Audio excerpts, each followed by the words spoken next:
La E no me gusta mucho, así que vamos a hacerlo tradicional nosotros. Un enorme agradecimiento estar acá con un joven presidente del Partido Justicialista, nos vas a acordar a la generación nuestra, ¿no? 37 años. 37 años. Bueno, nosotros ya estamos más en el frente de adultos mayores que en la juventud. Yo siempre digo, fuimos la JP y ahora somos la JIP, jubilados y pensionados. Nada menos. Pero bueno, no se olviden que si agarramos el PAMI, que tiene una estructura, yo soy de Río Negro, si agarramos el PAMI a nivel nacional, los gerontes, acá, tenemos una estructura muy importante para fortalecer la política, guarda, y tenemos una diferencia, que a cada provincia que hemos ido recorriendo, cuando juntamos lo que yo llamo la legión extranjera, son 60, 70, 80 cuadros políticos, con el cuero curtido, con 1000 batallas encima y con una enorme capacidad política e ideológica, que ahora cuando hablemos con el tema del 2019, quizás veamos la importancia que tiene eso como material político, como recursos humanos, y que no lo tiene cualquier partido o cualquier movimiento político. Como decía acá el compañero, por la Argentina pasó nada menos y nada más que el peronismo.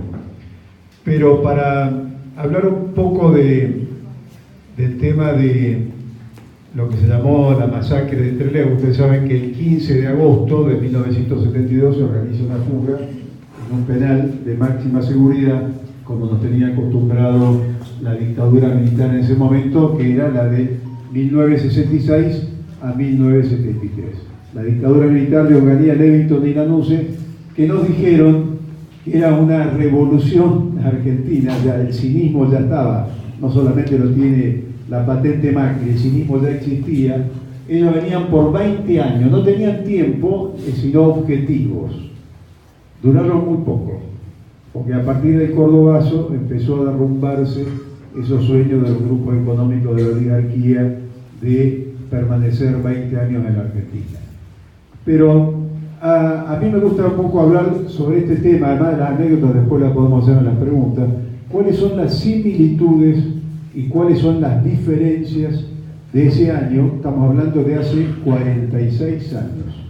Se nos fue el tiempo rápidamente, 46 años. Recién a los 40 años logramos que se juzgara y se condenara al capitán Sosa, a 2 suboficiales, y quedara libre porque se fue a Estados Unidos el teniente Bravo, otro de los asesinos, y que trabaja para la CIA vendiendo nada menos que la industria militar armamentos. Es el único que no se pudo juzgar porque Estados Unidos no respondió a su extradición. La metrópolis obviamente son una cosa y las colonias, como nosotros, como nos quiere imponer Macri hoy en día, parece que somos otra. Acá la extradición desde Estados Unidos no vale, ahora si Estados Unidos pide a alguien de acá lo mandamos con un moñito y con una caja para que no se pierda. Entonces, esos 46 años, nosotros estábamos en ese momento presos y reinaba lo que se llamaba la ideología de la seguridad nacional. ¿Se acuerdan? Todas las dictaduras militares, salvo el caso de Chile, que el presidente era Salvador Allende, había ganado el socialismo en la República Chilena. El resto había caído en manos de la dictadura militar. Estaba Bordaberry, que se llamaba la bordevarización del proceso democrático, donde había un José María Guido, ¿se acuerdan los más viejos?, que lo manejaban las Fuerzas Armadas Augusto y Piacere.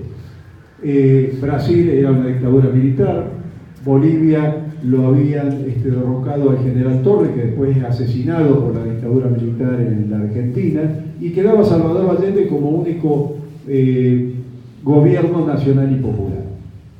La ideología de la seguridad nacional reinaba con dictaduras militares. ¿Cuál es la similitud con 1918, el año que estamos? Hoy no hay dictaduras militares, pero tenemos lo que se llama el lawfare, que es el poder mediático judicial que está controlando y desestabilizando los gobiernos nacionales y populares. Es decir, en ese sentido, en la política internacional no hay una gran diferencia. Lo único que hay es que si antes los grupos, y siempre me gusta decir los nombres y apellidos, los grupos económicos diversificados de la oligarquía argentina aliada al imperialismo, la única diferencia que antes utilizaban el instrumento militar, las Fuerzas Armadas, y hoy utilizan lo que llamamos los huevos de la serpiente, la reserva del sistema, que es el partido judicial y el poder mediático monopolizado por 2 o 3 medios. Lo vemos en el caso brasileño, lo vemos con la cadena O Globo, lo vemos en el caso de Clarín y La Nación en la Argentina, y lo vemos con el Poder Judicial. El Partido Judicial hoy está el señor Bonadío, que en algún momento tendrá que asumir las responsabilidades de lo que está haciendo. Pero bueno, esa es una similitud que tenemos con la situación de América Latina. Tenemos una buena noticia, que ganó López Obrador en México, al lado de nada menos que el Imperio. Es un hombre que, les aviso, fue enormemente solidario con la condena a la dictadura militar argentina y al genocidio, y de una gran solidaridad con todos los argentinos que se encontraban en el exilio en ese momento en la Argentina, y tiene una concepción política e ideológica muy parecida a la de nuestro gobierno nacional y populares, y es nada menos que México. Por eso también está la ofensiva muy dura contra Nicaragua y Daniel Ortega, al margen de los errores y los aciertos, porque una cosa es Nicaragua sola en Centroamérica y otra cosa es Nicaragua con México al lado, es consolidar procesos. Todavía no pueden ir contra Venezuela porque significaría un Vietnam nuevo en la Argentina, y ven el proceso boliviano quizás el más consolidado de América Latina. O sea que a nivel de América Latina estamos complicados, pero no estamos tan mal como la década del 70. La otra similitud es que en el 72, nuestra generación, después de 17 años, 9 meses y 15 días, trajimos a Perón. Nada menos y nada más. Nos llevó ese tiempo.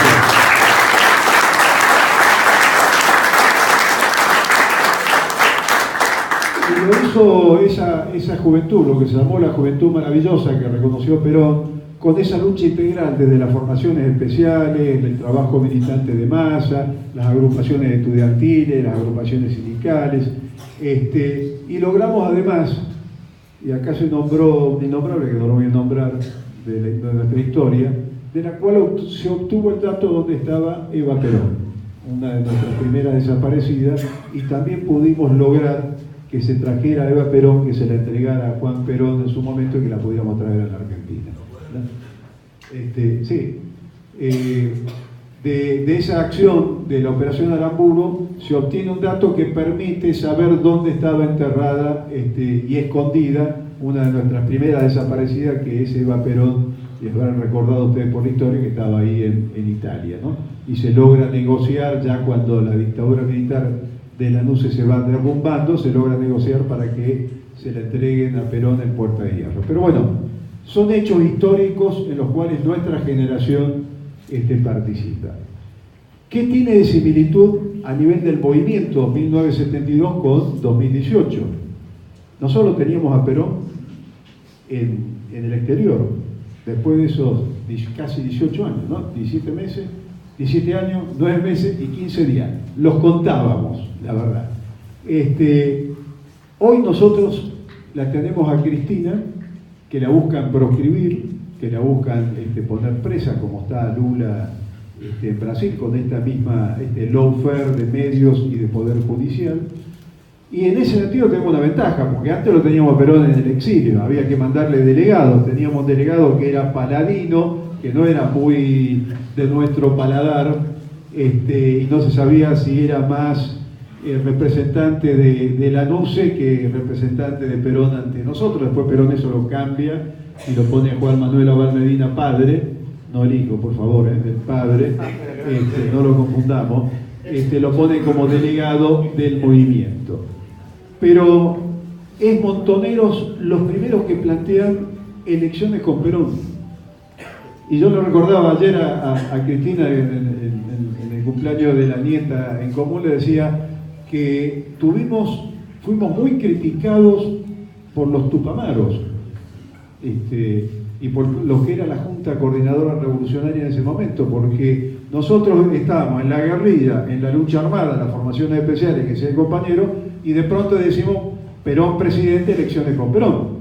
Esto que dice Alberto Rodríguez Sá, ¿qué decía? Queremos elecciones. ¿Cuál es la salida? Queremos elecciones. Bueno, nosotros dijimos, queremos elecciones, y con Perón como presidente. No alcanzó para que Perón sea presidente. Entonces, ¿qué inventamos? ¿Qué salió? Cámpora al gobierno, Perón al poder. Y nos sirvió esa consigna fundamental, además del lucha y vuelve que prendió como el AIDO 2019 hoy en día, desde la Quiaca hasta el norte, nos sirvió esa consigna para diferenciar algo conceptual fundamental. Una cosa es el gobierno y otra cosa es el poder. Una cosa es el gobierno y otra cosa es el poder. ¿Qué similitud tiene con esto? Recuerden que Cristina en su momento dijo, yo como presidenta tengo el 20% del poder. ¿Se acuerdan de ese famoso discurso de Cristina? El 20% siendo presidenta. Hay un 80% del poder que está en otro lado y que hoy ya sabemos dónde está y que es el que generan estos grupos económicos diversificados de la oligarquía que tienen el poder real de la economía, del poder judicial y el poder mediático. Y digo grupos económicos diversificados de la oligarquía porque no es la oligarquía terrateniente clásica. Hoy tiene una conexión con el capital financiero fundamental, importante, y se manejan con este sistema internacional de las comunicaciones, con las offshore, con todo lo que estamos viendo en el gobierno actual. Bueno, esta es la otra similitud. Hoy la quieren proscribir a Cristina Fernández de Kirchner porque es el liderazgo natural que tenemos en la Argentina. Y que es muy importante, porque en nuestra pelea con esa dictadura militar del 66 al 73, tener el liderazgo del campo nacional y popular facilita enormemente las cosas para cada uno de nosotros como militantes. Es mucho más fácil trabajar, es mucho más fácil organizar, es mucho más fácil agrupar, facilita. Cuando muere Perón en el 74 y viene el golpe en el 76, no teníamos liderazgo en el campo nacional y popular. Algunos dicen que teníamos que remar en esa resistencia, otra dictadura militar doblemente genocida, la más terrible de la historia argentina, que teníamos que remar en dulce leche. Yo digo que teníamos que remar en cemento, porque era sumamente difícil. Había una diáspora total del peronismo, muchos dirigentes encarcelados, proscriptos sin poder moverse, muchos compañeros desaparecidos, se hacía muy difícil. Hoy, por suerte, tenemos un liderazgo que Cristina Fernández de Kirchner, y como decía Néstor, y la calificó.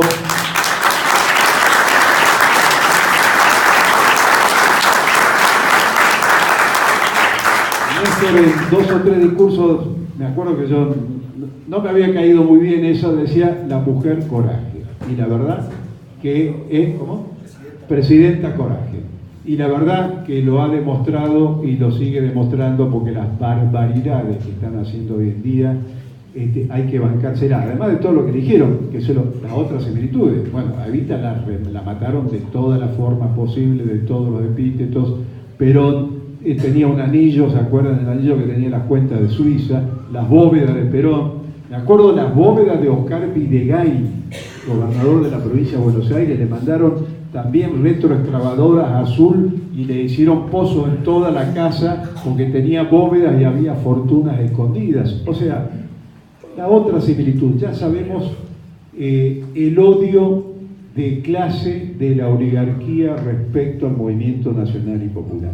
Esta es la otra similitud. Entonces nosotros decimos, si la tocan a Cristina, el quilombo que se va a armar. Y si proscriben a Cristina, le encontraremos también la vuelta necesaria. Y qué bueno que fue que Cristina fuera candidata a senadora y que tuviera hasta el 2019 esto que les va a costar para ir en contra de Cristina para quitarlo fuera. La verdad que tendremos que demostrar y movilizarnos para que eso no ocurra y para que no tengan lo que pudieron obtener con Lula en Brasil. Y creo que hay una diferencia con Brasil y respetando a los brasileños enormemente, que son nuestros hermanos. Acá está el peronismo, como decían los compañeros. Acá hay una historia.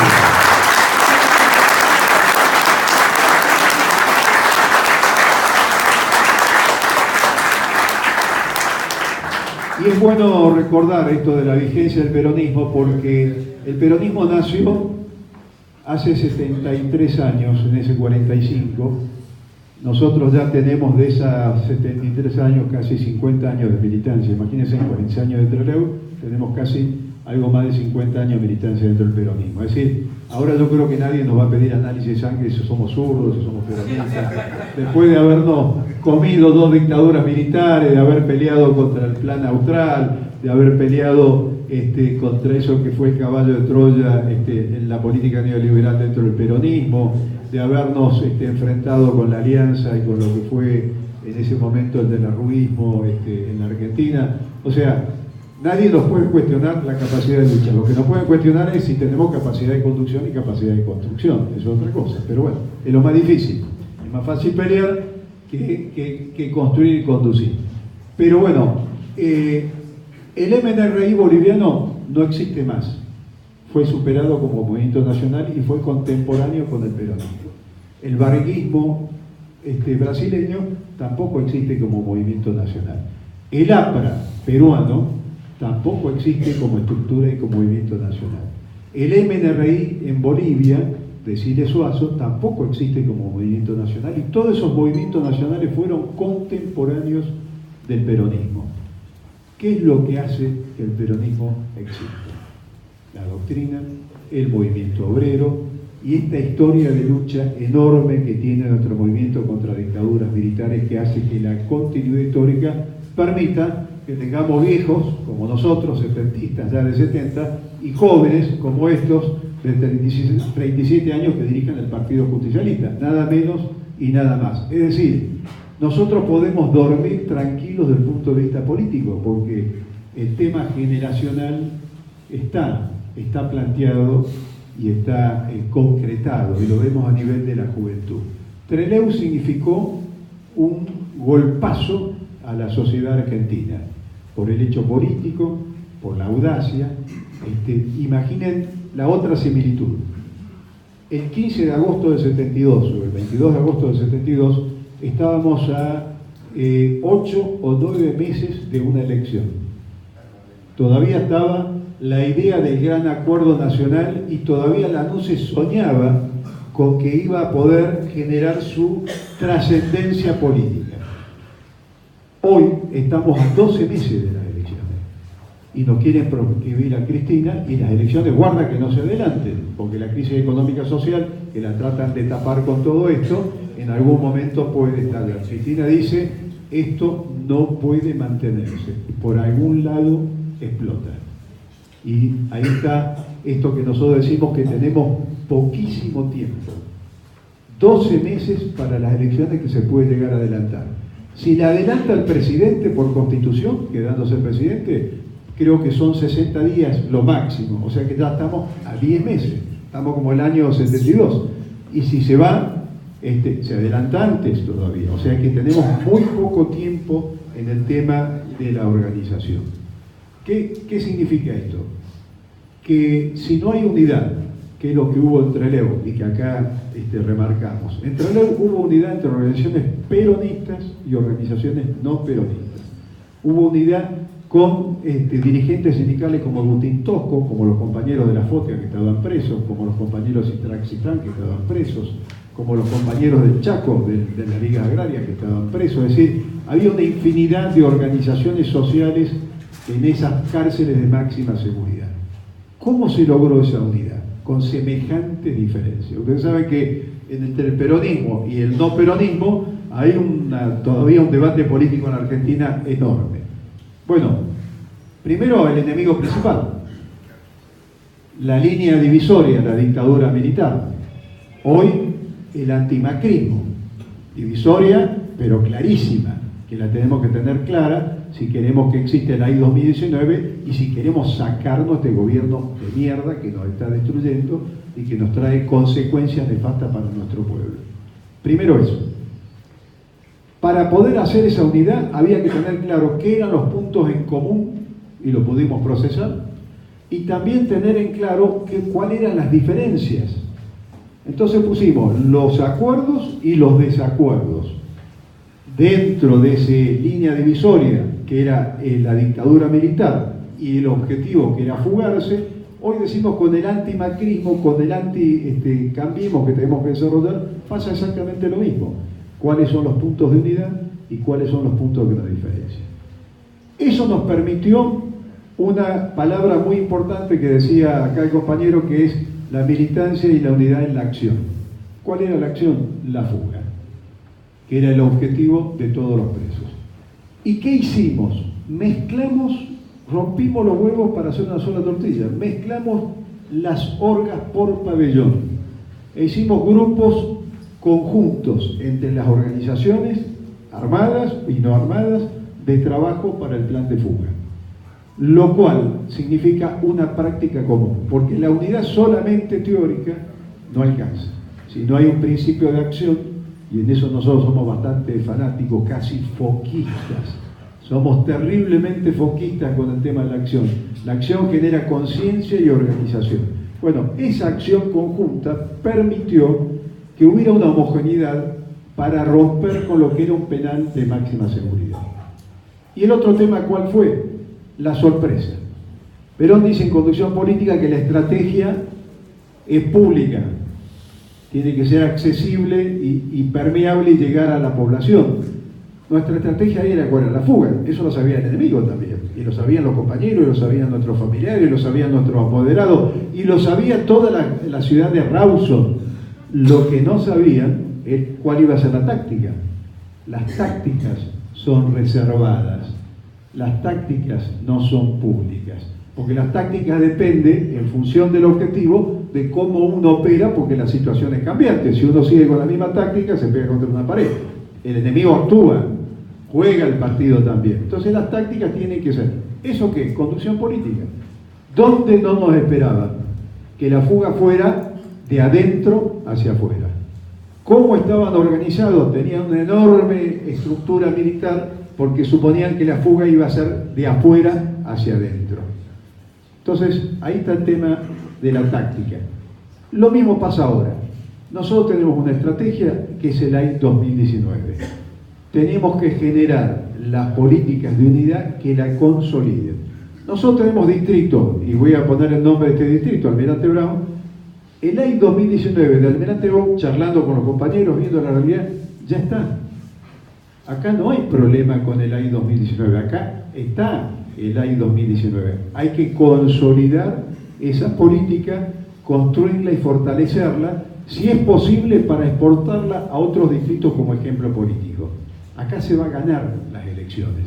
Acá hay que consolidar un distrito muy importante de la provincia de Buenos Aires. Y esas políticas de poder las tenemos que hacer distrito por distrito. ¿Por qué? Porque no nos podemos dar el lujo de volver a perder la provincia de Buenos Aires. Eso es fundamental.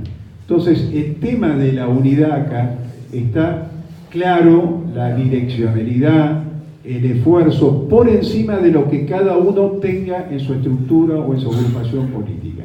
Y ese es el aporte que tendría que hacer este distrito hacia la realidad de ese AI 2019, que nos falta tan poco tiempo. El otro tema es el tema de la economía. El diagnóstico de lo que es el neoliberalismo yo creo que está más que claro. Nosotros lo vivimos, decía el compañero, con Krieger Bacena, lo vivimos con Zorrowil, con el famoso Plan Austral. ¿Se acuerda que tuvimos presos del Plan Austral? Lo vivimos después con el tema de, antes, vamos a hacernos cargo ya como peronistas, con el Rodrigazo. Muerto Perón, ya en el último tramo, el Rodrigazo fue el primer intento de un plan de ajuste que fracasó, por suerte, con una movilización de movimiento muy importante.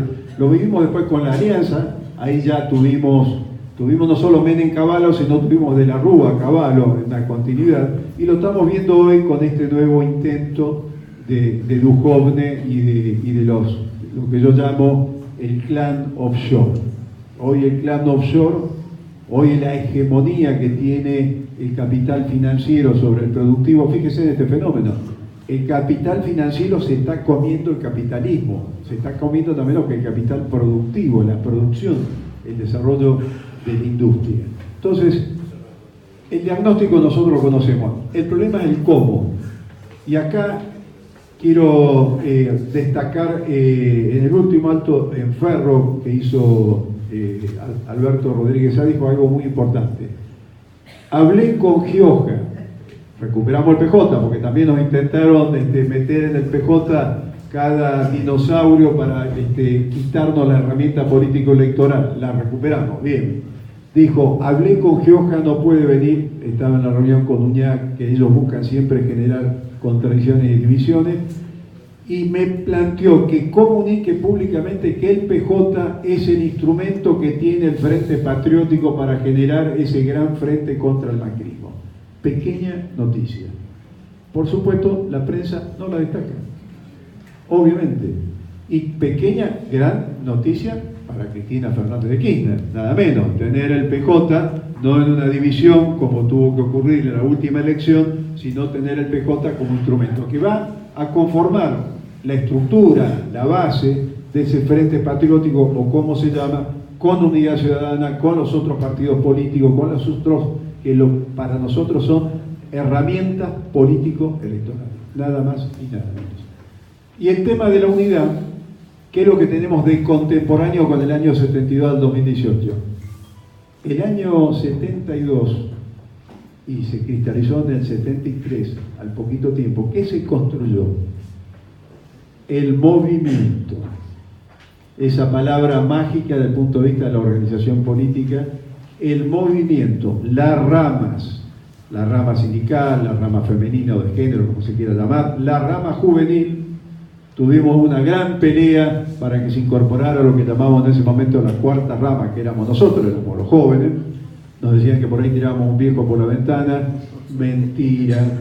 Y les voy a decir por qué.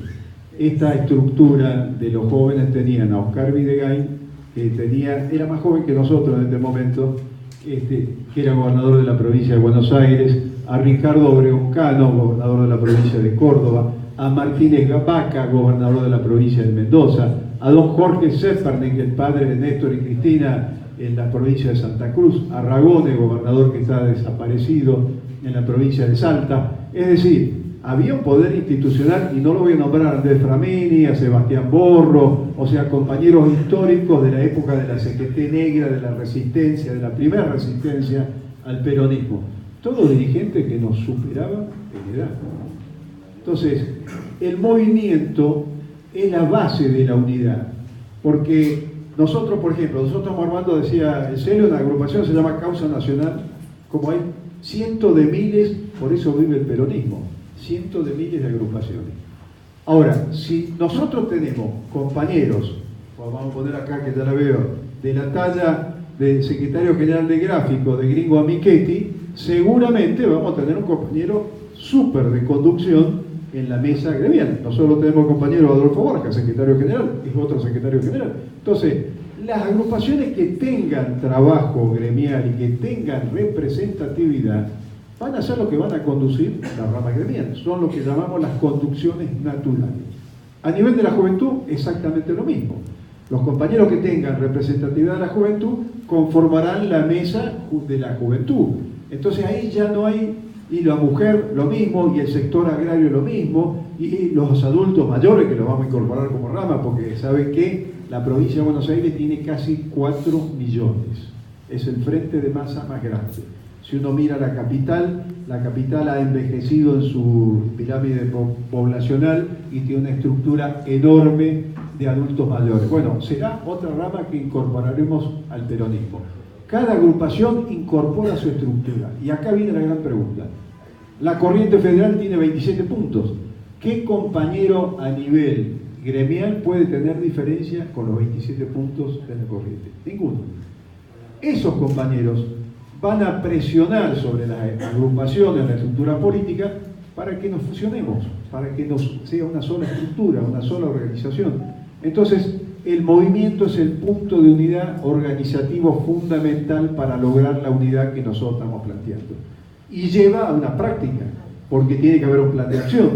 tiene que haber un plan concreto de movilización y de organización. Porque si no hay esa práctica de acción, de seguir en la calle, no abandonar la calle y la movilización, seguramente el año 2019 se va a hacer mucho más difícil. Nosotros lo que planteamos es que de este proceso de la resistencia que se ha generado, a igual que el 72 en su momento, acuérdense que faltaban 9 meses para las elecciones, la dictadura estaba buscando la forma de salir, inventar el gran acuerdo nacional, negociar de alguna manera, lo proscribió a Perón y no lo pudieron parar, porque no se le dio tregua. Aun cuando anunciaron las elecciones, era palo, palo y palo hasta el triunfo del 73. Con este gobierno ya terminó la etapa de resistencia y empieza la etapa de confrontación. Y hay que ir palo, palo, palo, hasta que tengamos las elecciones del 2019. Entonces, esto es un poco, ustedes disculparán porque hablamos poco de Trelew y hablamos mucho de política, pero comparar la similitud de un proceso con el otro, los que tenemos alguna experiencia de haber peleado contra las políticas neoliberales, sabemos que vamos por el buen camino y eso es lo que tenemos que profundizar. Les agradezco enormemente.